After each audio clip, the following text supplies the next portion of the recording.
You've just spent 12 months at the club. How do you feel it went?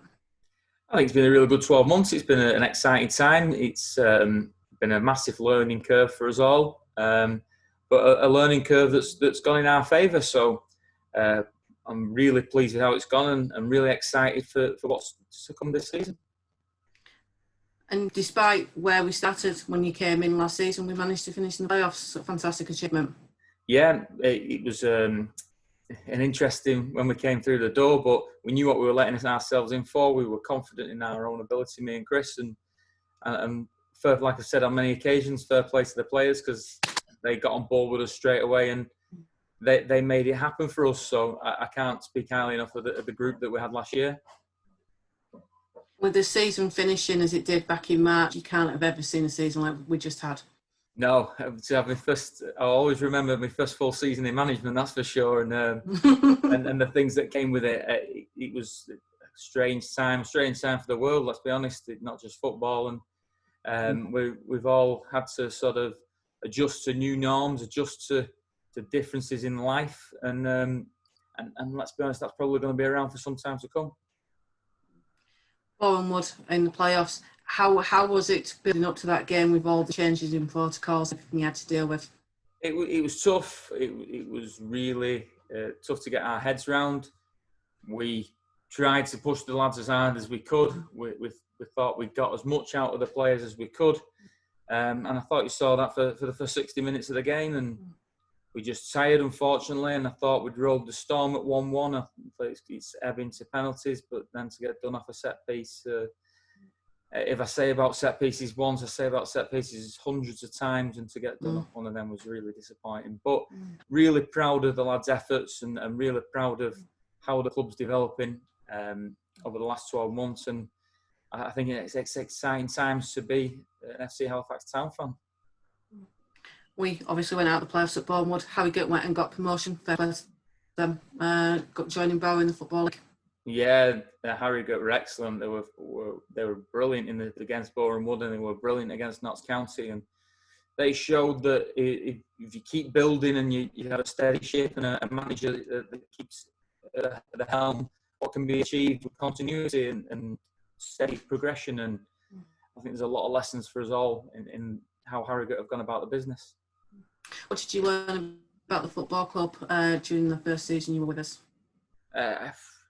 I always knew Halifax was a big club at this level, but I didn't realise how so much stature they've got within the community, how much stature they've got within the league. And I keep saying this, it's made for the Football League. The club is made for the Football League. And I just couldn't believe how, when you're doing well, how much the fans get behind you and how much potential the club's got. The club's got so much potential to move forward, and hopefully we are plugging the gaps where we feel like we were short last year and what we could do. And they're the things I can change and I have changed in terms of training program, in terms of players and recruitment.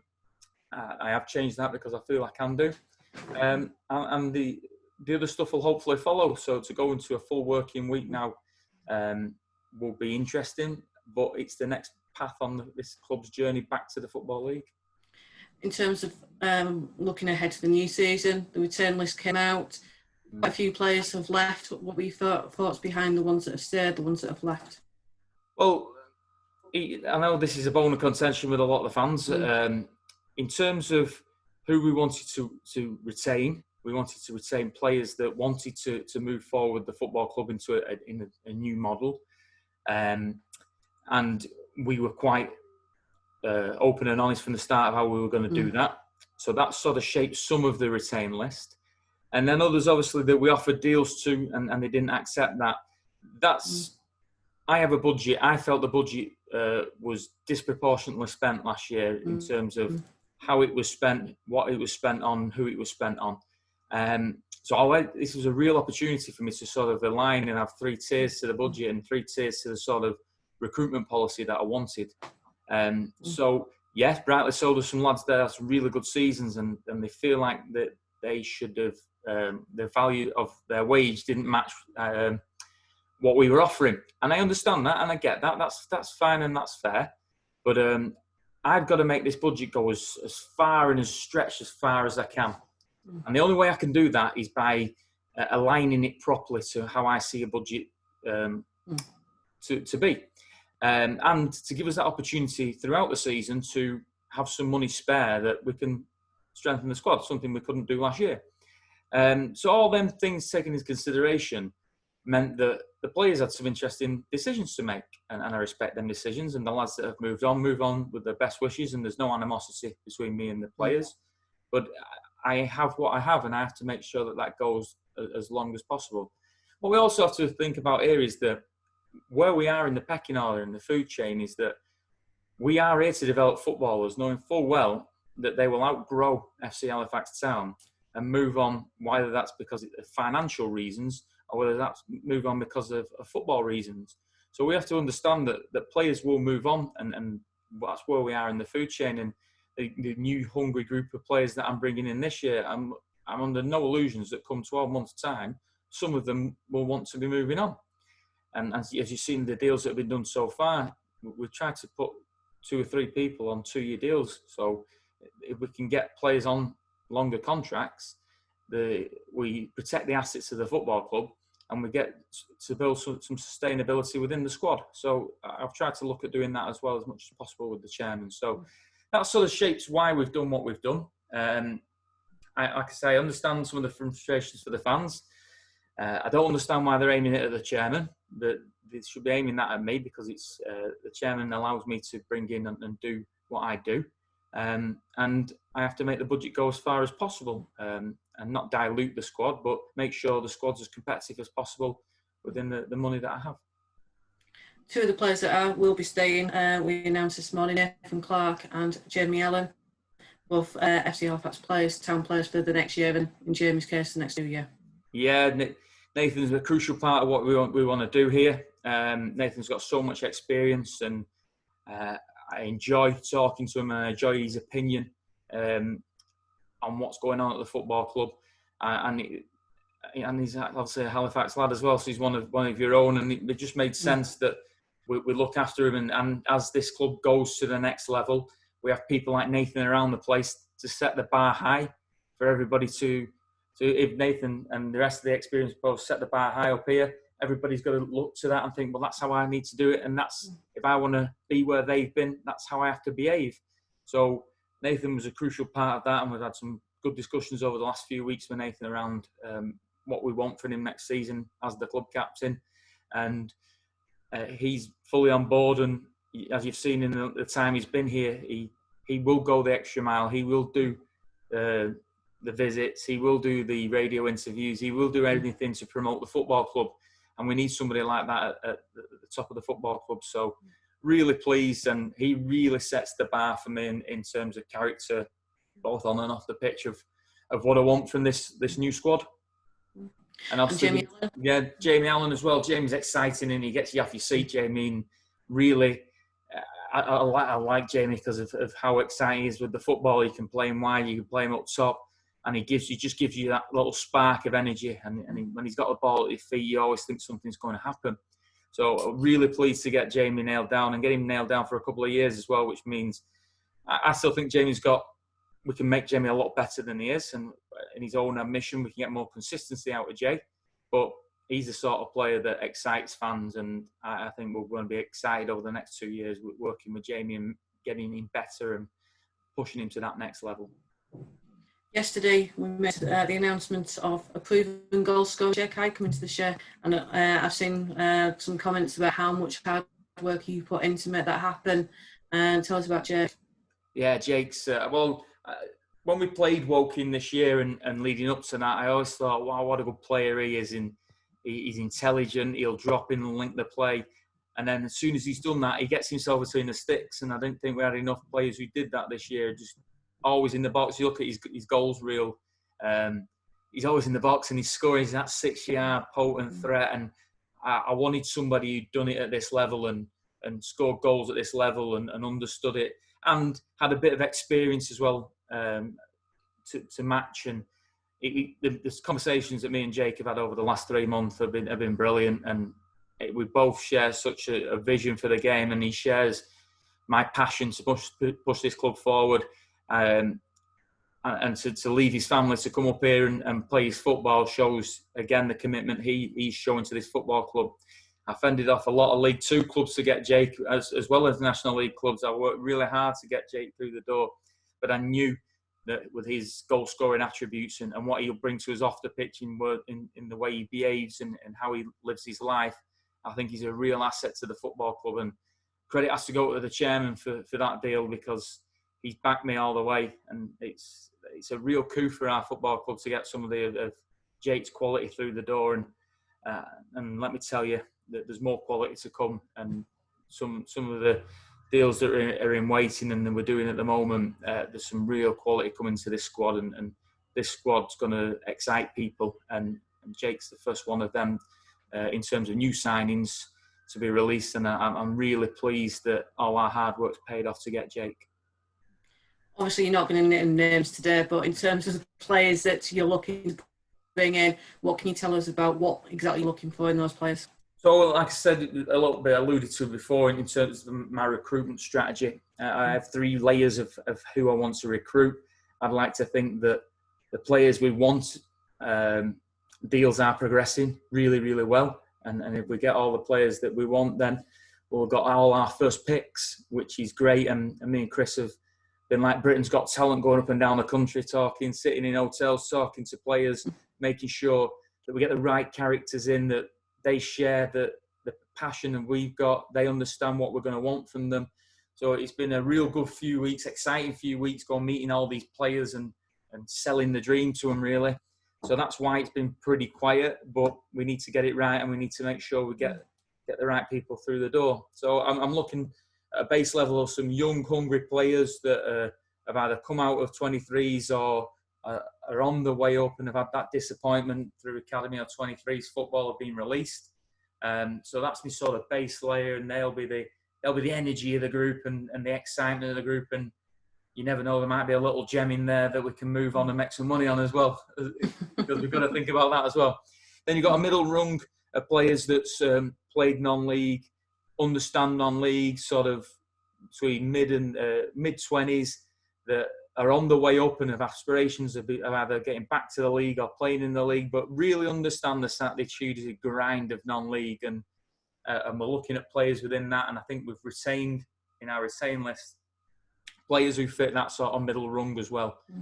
And then the top rung, I wanted 3 or 4 experienced players who've played in the league, who are going to set the bar really high for everybody to look at and go, if I want to play in the league, I need to behave like they behave. And we want to sort of work on sort of a leadership group this year. So having some real leaders amongst the group who can drive the vision on the pitch for us and bring sort of the levels of experience to our group up a little bit. So we're talking, well, you've got Nathan Clark, then you've got Jake Hyde, and we're talking to a couple of others who will really bring the experience levels up in the group. So that's our recruitment strategy. Like I say, deals are ongoing as we speak. They'll be ongoing hopefully for the next 7 to 10 days, and hopefully in that period we'll get some done and we'll get them over the line. But rest assured, I knew exactly who I wanted and the exact player I wanted. I've met them all. Me and Chris have met them all, the ones we wanted, and talks have been really positive in with the players that we wanted. So I'm really excited. I think it's a real opportunity for us this year to go improve ourselves. I totally understand and I totally accept that I will now be judged because it's my recruitment. I will now be judged on that. So this is probably one of the biggest summers of my career, because if I don't get it right, I know the consequences. But if I do get it right, I also know the consequences of getting it right. So I'm really excited by it, and I'm really excited by the challenge of getting a group of players together to compete at this level. And pre-season training will start a week on Thursday, is it? So we're coming back on, we're doing all the testing. I think it's Friday the 28th, I think it is. Yeah. We're going to do all the testing on the Friday 28th with a full steam ahead from the 31st of August. So everybody will be back in for that 5-week lead-in. It's basically like a 1st of July to the start of August start, but that 5-week lead-in. Our S&C coach has already sent out programmes for the lads to start doing now to get themselves ready for pre-season. And we'll ensure that everybody comes back through the door. And we've got a pre-season program in place. We obviously are very limited in who we can play because everybody started. So it'll be, as you've seen come out, there's some Conference North games, playing some Conference North teams, and there's a couple of U23 games that we've put in there that have also not been announced yet. We're just making sure that they can go ahead with the COVID restrictions, so that's why they ain't been announced yet. Okay, so, and what do you expect to get out of the pre-season game? It's going to be behind closed doors, but what's it about for you? Well, I've got 5 weeks to make a team dance, haven't I, really, before the season starts. So I've got to. We've learned lessons from last year in terms of types of teams we'll come up against and types of tactics we'll come up against, and that's really shaped how we've looked at our performance plan for this year. So we've been out and we've spoken to most players, and we'll finish that this week with how we want to play next season. But it's now getting it off that computer and onto the training ground. So it's going to be a busy 5 weeks in trying to get our performance model across to the players. So come the 3rd of October, we're ready to rock and roll. In terms of the 3rd of October, it's obviously going to be a shortened season in terms of the amount of time you've got. You said last season you were looking about a squad of about 20. Does that change with a shortened season? No, I want to chooses. Yeah, well, I had a little add up. I've had a draft of dates for fixtures. I've no idea who we're playing, but I've added up 20 games before the end of December. So it's got to be a busy week, busy time. But we're going to run with a squad of 20 again. I don't like more than that because it ends up being a soccer school, and I then have more problems in the stands of trying to keep people happy. I think with a squad of 20, you're always on the verge of playing, and you're always on the verge of not playing. And I can keep a hungry group together at 20. Knowing that this year, because of the way we've aligned the budget, that there will be some wriggle room to spice the squad up as and when necessary. So I'll have that little bit of room this year to do that, where I didn't have that last year. So yeah, I want to run on 20. I don't want any more than that. It becomes problems, in my opinion, if there's more than 20. At the start of this chat, I asked you how the first 12 months of your time had gone. Where do you see us in 12 months' time? Utopia's the football league, isn't it? Fingers crossed. I'll put my head above the parapet here and say that last year our 3 aims were to get to 50 points as quick as we can. That'll be the same this season because it's the same for any team. And we all start at 0, and what we achieved last year has no bearing on what we achieved this year. It gives us no given right. We look at how tough Wrexham have found it and filed finally having been in the playoffs, and I need to be wary of that because that could happen to us, and make sure there's no complacency. So get to 50 points as quick as we can. If we could get there before the end of Jan, that would be great. We won't do this year because of the timing of the year, but in terms of sort of get there in and around the 30 game mark would be fantastic.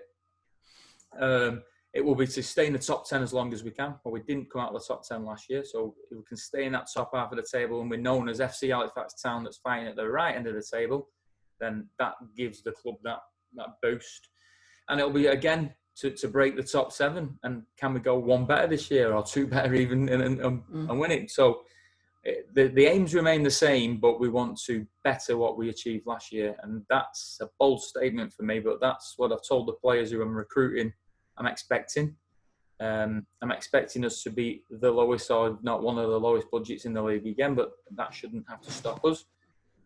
But it's important that the players we get in, we get value for money, and we get, for want of a better phrase, get a gig out of them. So it's really exciting times. I'm really excited because I really feel that we're getting a real blend here at the football club of players that we want. Listen, there's going to be peaks and troughs. Is it going to be like that all season? No. There will be peaks and troughs within the season, as there is with every football club.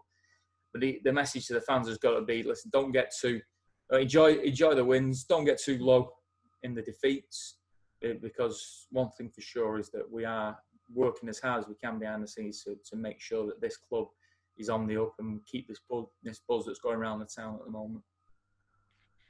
I was going to say, do you have any message for the fans? Again, be patient, be optimistic, stick with us. And I firmly believe I can get a brand of football and a brand of player out on the shade that'll be exciting to watch, hard-working, and wants to achieve for the football club and wants this club to succeed. We both live in areas that got a high infection rate at the moment. Let's keep our fingers crossed we can actually see some football and be part of it this season. Yeah, certainly. Yeah, I'm over the hill, and we're all having the same problems, aren't we? But fingers crossed, fans will be back fans will be back in the stadiums. You know, fans are the lifeblood of football. For as much stick as you give me, I do miss you, and I hope that you're back with us come the 3rd of October. Fantastic. Thanks for your time, Pete. No worries. Thank you.